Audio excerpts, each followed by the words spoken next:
आदरणीय अभिभावकों और प्रिय विद्यार्थियों, सुप्रभात। आज का सुविचार, हर छोटा बदलाव बड़ी कामयाबी का हिस्सा होता है। तो दोबारा से सुविचार सुनिए, हर छोटा बदलाव बड़ी कामयाबी का हिस्सा होता है। तो प्रिय विद्यार्थियों, हम अपने हिंदी विषय का अध्याय 5 पढ़ रहे हैं। इसमें अभी तक आपने इसका सार पढ़ा है, शब्दार्थ पढ़े हैं और कठिन शब्द पढ़े हैं, अर्थात श्रुतलेख शब्द पढ़े हैं।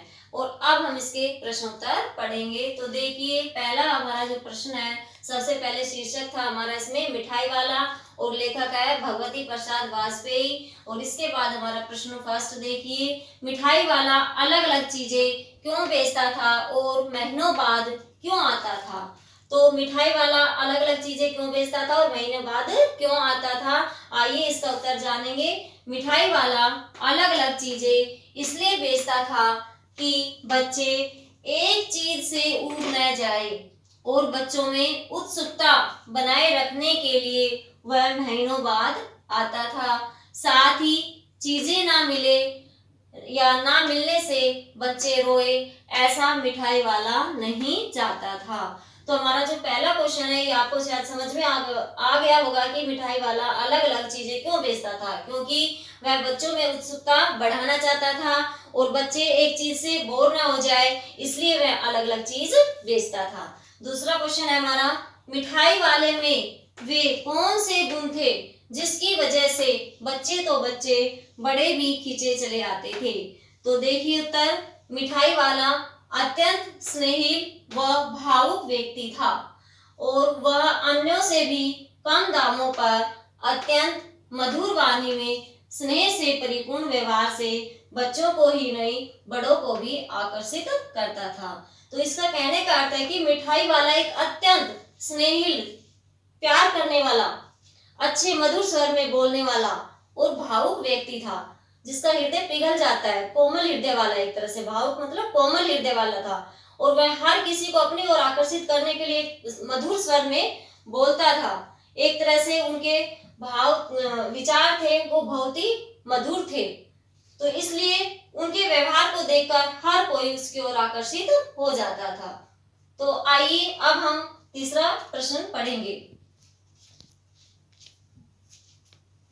तीसरा प्रश्न, विजय बाबू एक ग्राहक थे और मुरली वाला एक विक्रेता, दोनों अपने अपने पक्ष के समर्थन में क्या तर्क पेश करते हैं।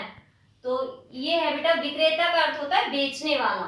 क्वेश्चन में पहले समझ लीजिए, विक्रेता होता है बेचने वाला और ग्राहक होता है खरीदने वाला।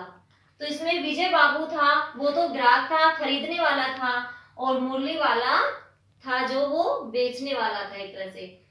तो इसमें उत्तर देखिए, पहले विजय बाबू मुरली वाले से भाव व कीमत की बातें करते हुए एक असंतुष्ट ग्राहक की भांति कहते हैं कि कीमत उतनी ही लगाकर भी तुम मुझ पर एहसान लाद रहे हो।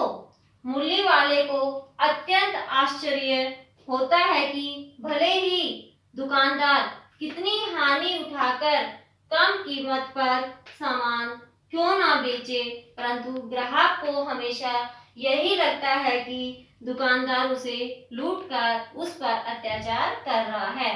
तो इसका अर्थ आप शायद प्रिय विद्यार्थियों समझ गए होंगे कि जब हम कोई भी किसी भी दुकान पर कोई भी सामान लेने जाते हैं तो हमें यही लगता है कि दुकानदार हमसे ज्यादा पैसे मांग रहा है। तो यही बात इसमें बताई गई है कि जब विजय बाबू मुरली वाले से मुरली खरीदता है तो वह 2 रुपए दाम बताता है, तो वह उसका मतलब एक असंतुष्ट कि ज्यादा पैसे, असंतुष्ट ग्राहक की तरह ज्यादा पैसे समझकर मुरली खरीदता है। तो इसमें इसी के बारे में बताया है। खिलौने वाले के आने पर बच्चों की क्या प्रतिक्रिया होती है। तो हमारा जो नेक्स्ट क्वेश्चन है कि खिलौने वाले के आने पर बच्चों की क्या प्रतिक्रिया होती है, या कैसे वे दौड़ते हैं, भागते हैं, क्या करते हैं। तो देखिए, खिलौने वाले की मधुर वाणी सुनते ही बच्चों में हलचल मच जाती थी। वे पार्क से झुंड बनाकर भागने लगते। किसी की चप्पल छूट जाती तो किसी की पैंट ढीली होकर गिरने लगती। समीप पहुंचकर वह खिलौने के दाम तय करने लगते थे, अर्थात पूछने लगते थे।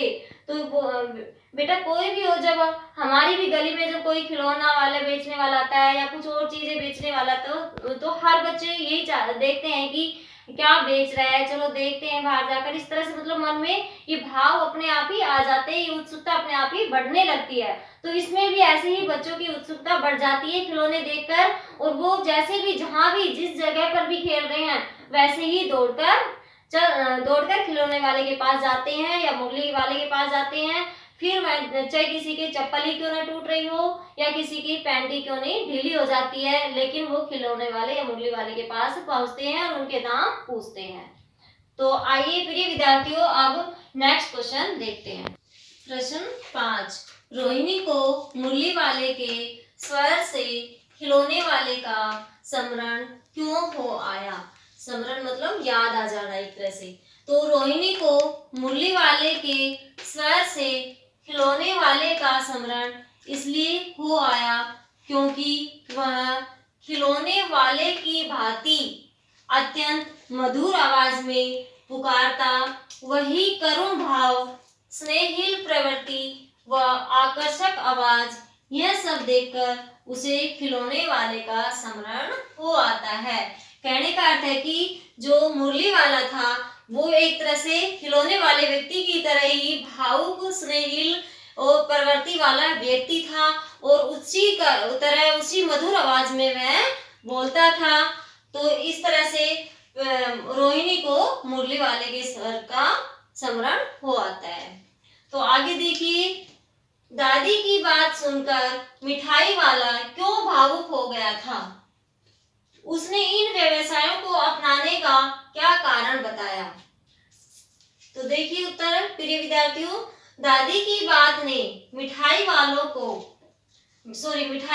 को अत्यंत भावुक कर दिया था, और भावुक मिठाई वाले ने अपने दिल के दर्द को दादी के समक्ष उजागर किया कि वह भी एक संपन्न व्यक्ति था। कहने का अर्थ यही है कि प्रिय विद्यार्थियों की जो मिठाई वाला था वो अत्यंत भावुक हृदय था, कि उसका हृदय इतना कोमल था कि किसी की बात सुनते ही उसमें रोना शुरू कर देता था, या उसके मन के जो विचार थे वो उभरना शुरू कर देता था, एक तरह से बोलना शुरू कर देता था या बता देता था। तो जैसे ही दादी ने बार बार उसको बोलने के लिए आग्रह किया कि ये सब आप किस लिए कर रहे हो, और ऐसे सस्ते दामों में क्यों दे देते हो ये सारे खिलौने या मुरली जो भी आप बेच रहे हो। तो इस तरह से वह बताता है कि दादी को जब आग्रह करने पर वह बताता है कि मैं भी एक संपन्न व्यक्ति था, अर्थात मेरा भी एक परिवार था, मेरे भी बच्चे थे, और इन बच्चों में ही मैं अपने बच्चों के भाव या प्रेम को देखता हूँ। इस प्रकार वह सब बातें दादी को बता देता है। तो प्रिय विद्यार्थियों, ये हमारे पाठ से संबंधित प्रश्न उत्तर थे। ये आपको अपनी फेयर नोटबुक में अच्छे से सुंदर लेख में लिखना है। धन्यवाद।